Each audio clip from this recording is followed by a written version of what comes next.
Fala, torcida vascaína, você está no canal Os Vascaínos e eu, seu amiga do Canelas, vou te levar para pertinho das notícias do nosso gigantesco da colina nessa tarde de sexta-feira. Sextou, desce cerveja gelada, bebê, porque amanhã é dia de Vasco da Gama, é dia de estar desestressado, para que o Vasco possa, quem sabe, alegrar ainda mais o nosso final de semana. Você tem perspectiva de vitória?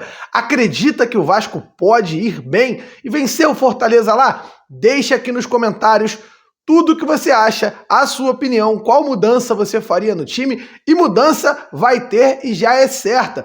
Eu vou trazer para vocês daqui a pouquinho. Então, dá aquela moral também no like, senta aquele martelo no like, inscreva-se no canal, seja membro, vire membro do canal Os Vascaínos, para que você possa entrar no nosso grupo de WhatsApp, participar de sorteio de camisas como essa aqui, e claro, participar da nossa Liga do Cartola, porque o bicho está pegando, a rivalidade está boa, e eu tô colando lá, eu vou chegar nessa liderança aí, e vou ultrapassar a rapaziada.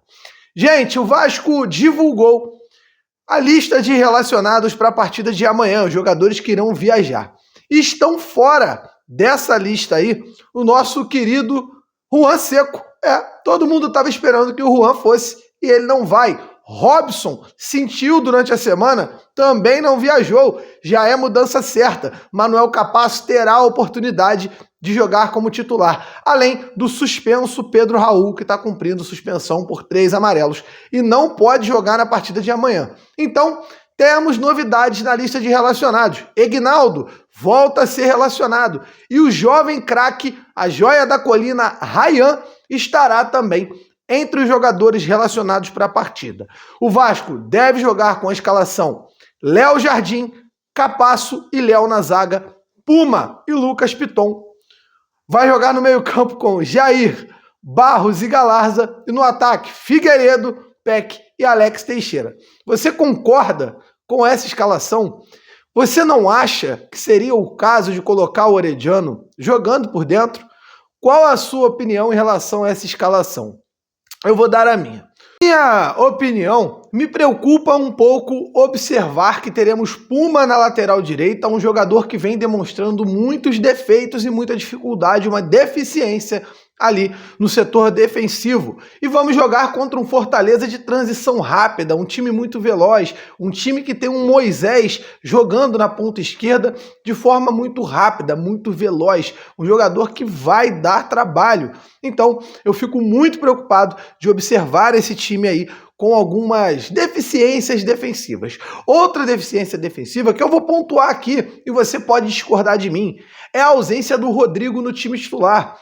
Toda vez que o Barbieri tira o Rodrigo do time, o time cai de rendimento. E não quer dizer que o Rodrigo seja um primor técnico, um craque da bola, mas o Rodrigo é um jogador que cumpre uma função que dentro do elenco do Vasco ninguém cumpre. Então, fica essa lacuna no meio. Amanhã, por exemplo, com Barros, Jair e Galarza, eu pergunto a você, deixa aqui no comentário, quem é o primeiro volante? Quem é o primeiro volante de combate? Quem é o volante que vai combater, que vai chegar junto, que vai cobrir os laterais em alguns momentos? Não se sabe, não adianta dar essa responsabilidade nas mãos do Jair, ele não tem característica para isso. O Jair é um volante de saída de bola e parece que Maurício Barbieri não consegue se encontrar dentro do Vasco para arrumar uma situação aí de uma escalação decente que a gente possa confiar, uma escalação colocando jogadores melhores dentro de suas melhores posições, sem improvisações, sem invenção de moda, sem jogador jogando de pé trocado. Isso, na minha opinião, é enfeitar demais, é inventar moda. E só quem tem direito de inventar moda foi Santos Dumont que inventou o avião. Então, meu querido Maurício Barbieri, pode parar por aí, porque já tá demais. Rapaziada, quem participou de um fórum em Brasília foi o CEO da SAF, senhor Luiz Melo. Ele foi lá falar um pouquinho sobre o processo da SAF no Vasco, sobre como as coisas estão, e ele fez o favor de dizer o porquê de estar tendo alguns atrasos, questões lá do RCE, enfim, tudo se resume em fluxo de caixa, e ele passa o tempo todo a tranquilidade de que tudo está certo, que tudo vai se resolver, que pode ter calma, não precisa se preocupar. Eu, Edu Canelas, não consigo entender o porquê de um cara que é CEO de um dos maiores clubes do mundo, que é o Clube de Regatas Vasco da Gama, e o cara precisa ir lá em Brasília, num fórum, para falar sobre isso. Não convoca uma coletiva, não vem se dirigir a você, torcedor que está aí do outro lado, a mim, a todo amigo vascaíno que assiste a gente aqui no canal. Nós cobramos e estamos cobrando muito, mas muito mesmo desse cara, para que ele apareça e dê ali satisfação ao torcedor vascaíno.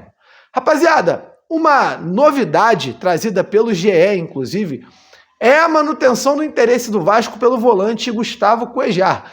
Tem negociações com o Inter, sim, as coisas adiantaram bastante, mas o Vasco segue conversando com o atleta, tentando acertar essa contratação aí para o ano de 2023. Seria um cara para fazer aquela função que eu conversei com você agora há pouco. Ali, a função do Rodrigo, um cara que vai ficar mais, vai correr mais, vai dar liberdade para o Jair e para o Barros jogar, ou para o Jair e o Marlon Gomes no futuro, ou até o Jair e o Galarza, já que o Maurício Barbieri gosta tanto do Matias Galarza. São situações que a gente pode englobar aí, que vão melhorar e qualificar o elenco com a chegada do Gustavo Cuejar. Não é certo, eu não estou aqui cravando que o jogador vem para o Vasco, mas estou aqui noticiando, juntamente com o GE, dizendo: o Vasco tem interesse, o Vasco segue negociando e o Vasco vai brigar pela contratação do Cuejar.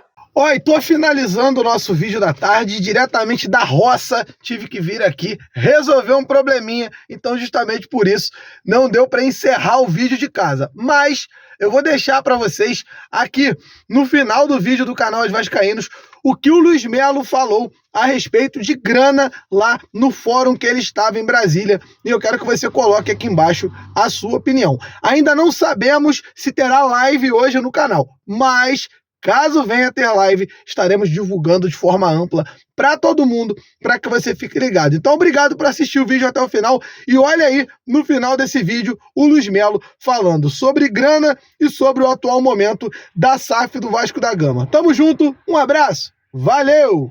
Regime fiscalizador de execução, REF, dizendo que o dinheiro deveria ser para ele pagar as dívidas. Você tinha uma RCE dizendo que o dinheiro tinha que ir para lá. E aí você começa a não ter fluxo, porque todo mundo queria o mesmo dinheiro. Um bolso, por mais que você tenha uma SAF, você ainda tem o mesmo problema. Então a gente começou a ter umas discussões e eu tive um outro problema, que foi a CNRD, que a gente não está discutindo aqui, mas eu não vou entrar no mérito. Mas, segundo a primeira decisão que a gente teve da desembargadora Edith, toda a dívida deveria ser concentrada na RCE, inclusive a CNRD. E a CNRD foi contra isso. E aí eu gerei um problema, uma insegurança jurídica, que foi: a partir do momento que eu não paguei a minha dívida da CNRD, então tinha uma decisão judicial dizendo que toda a minha dívida deveria ser concentrada e a CNRD dizendo que ela devia ser separada.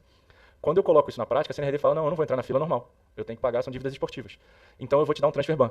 E eu falei: então calma aí, eu tenho que cumprir alguma coisa. Você tem a CNRD dizendo que eu tenho que pagar e eu tenho a justiça dizendo que eu tenho que pagar, tudo tem que ser centralizado, inclusive a CNRD. Eu falei: isso me deu um transfer ban. Eu fiquei durante 2 semanas impossibilitado de contratar jogador numa janela porque existia essa insegurança jurídica. O que a gente fez? A gente começou a fazer regime de exceção, explicou a situação para a desembargadora Edith, do TRT da primeira região. Ela entendeu a nossa situação e depois abriu que a CNRD não deveria fazer parte do RCE e que deveria ser discutido, mas durante 2 semanas a gente teve esse problema. Então, isso já é uma primeira discussão da SAF, associação, CNRD, RCE, trabalhista, civil. A gente ficou no meio de um buraco negro e a gente não conseguia sair, porque todo mundo queria esse dinheiro. Se a gente parar